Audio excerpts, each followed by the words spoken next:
let's solve part B in this video. So we have this improper integral of this entire expression. Now first of all, let's understand why is this improper. Well, if we substitute one of the boundaries, let's say we take 1 and we substitute it into the denominator, let's see what we get there. We would have 1 multiplied with ln of 1. ln of 1 is 0, so 1 times 0 is 0. We would have division by 0, which is undefined, meaning that we have to use our method by changing this value with a limit. So what we will have now is the limit of a certain term, let's call that a as usual, approaching 1 from the positive side. Now why is it approaching 1 from the positive side? Let's show that graphically because it's going to make more sense. We know that our function, whatever that function looks like, is between the values 1 and e, right? This is our boundaries. So the values of 1 and e on the x-axis are looking something like that. This is 1, e is further, and whatever the function is, we want to know that area. We want to know that area between these boundaries, but we know that the function is not defined at 1, meaning that the value that's approaching 1 is coming from the right side. So it's coming from the positive side. That's why we put the sign over here. Hope this makes sense. Now with that said, let's just keep writing this integral and solve further. So we have now the integral from a until e, and we have this entire expression, ln of x plus 1 divided by x multiplied with ln of x times dx. So this expression, you know, it's not easy to solve right away because we must substitute some things. What could we substitute over here? Well, again, we must find the relationship between the terms in this expression. So for instance, if we would substitute x times ln of x equals to u, let's see if we would get with something similar, you know, related with the other term. So if we substitute u equals to x multiplied with ln of x, what would be the derivative? We would have du with respect to x, so du divided by dx. What's the integral over here? We'll have to use our product rule. We would have x derivative times ln of x plus x times ln of x derivative. Now, what's that going to be? X derivative is just 1, so 1 times ln of x is ln of x, plus x multiplied with the derivative of ln x is 1 over x. Now, x and x cancel out, so these things go away, and we're left with ln of x plus 1. Now, what do we see here? ln of x plus 1, ln of x plus 1 on the upper side. So yes, we do have a relationship between them, meaning it's worth substituting that way. So we substituted u with x times ln of x. We have du divided by dx. We could also write from this entire relationship that du is gonna be equal to ln of x plus 1, ln of x plus 1 multiplied with dx, so multiplied with dx. And now we can substitute the entire thing, because this is going to be our du and this is going to be our u. What we still have to do is to substitute the boundaries, because again we are converting from x into u, so we must write the boundaries in terms of u as well. What's that going to be? Well, let's see. Let me just zoom out and go over here below to see what the new boundaries are going to be, somewhere over here. Now, when x equals to a, so when x equals to a, what is the u value? Well, the u value is a times ln of a, so that would be a times ln of a. That's going to be one boundary, and we do that for the other term as well. So e goes over here, and we would have that the u value.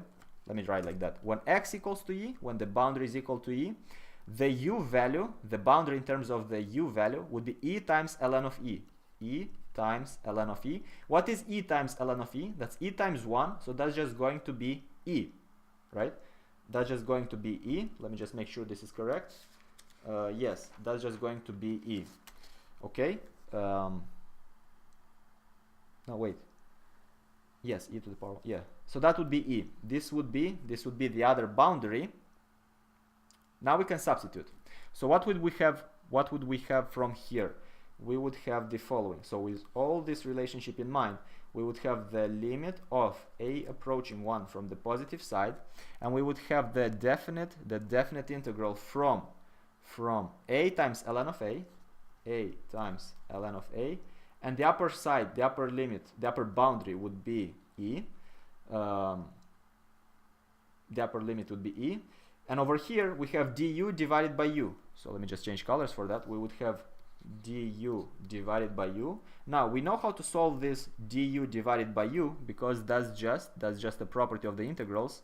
this will give us the logarithm, right? This will give us the natural logarithm. So we have the limit of a approaching 1 from the positive side. We keep the boundaries from a times ln of a times ln of a until e, and over here as a result we get the ln of u. So we would have ln of u. Now with that said, we can start substituting our boundaries. So let's do it. Let's do it over here below. We would have the limit from a approaching 1 from the positive side, and we substitute e into u first. So we would have ln of e. We would have over here ln of e minus, and we would substitute the other term into u as well. So minus ln of a multiplied with ln of a. That's what we have now. Okay. Now we can solve it. Now we can substitute the a value into our result. Ln of e, well, that's just 1, right? We will have 1 from there, minus, if we substitute a approaching 1 into this logarithm, what do we have? Well, let's do it. We would have ln of 1 times ln of 1, ln of 1. Close that bracket. What is ln of 1? Ln of 1 is 0, so this would be 0. 1 times 0 would be 0, meaning that as a result we would have 1 minus ln of 0. Now ln of 0 is undefined, but what are we doing here? We're just approaching 1, right? A is approaching 1. A doesn't take the actual value of 1, meaning that we want to know what value is the logarithm going to approach. So if a approaches 1, the logarithm gets a value very close to 0, right? Ln of something very close to 0. Let's put an example to see what is ln of a number very close to 0 right now in the calculator. Let's say ln of 0.000001. Well, that's just going to be minus 20.7. And the trend is that if I put even a smaller number, so more zeros after the digit, I'm doing it right now, the number becomes minus 34.5, meaning that the smaller the a value, right? The smaller the a value, the more a approaches 1, the smaller the number in the logarithm will be. It will be ln of 0.000 something, which tends to negative infinity. This value will tend to negative infinity the more the value of a approaches 1 from the positive side. I hope this doesn't sound confusing, and do it yourself with the calculator. Take numbers and play with it. Substitute values very close to 1 over here, and you will see that when you get to ln, I'm putting an example here, ln of 0.00001, you will see that you get a large number, and the smaller the value over here, the larger the number as a result will be, meaning that that value tends to negative infinity. What is 1 minus infinity? Well, that's just going to be 1 plus infinity, right? Negative and negative makes into a plus.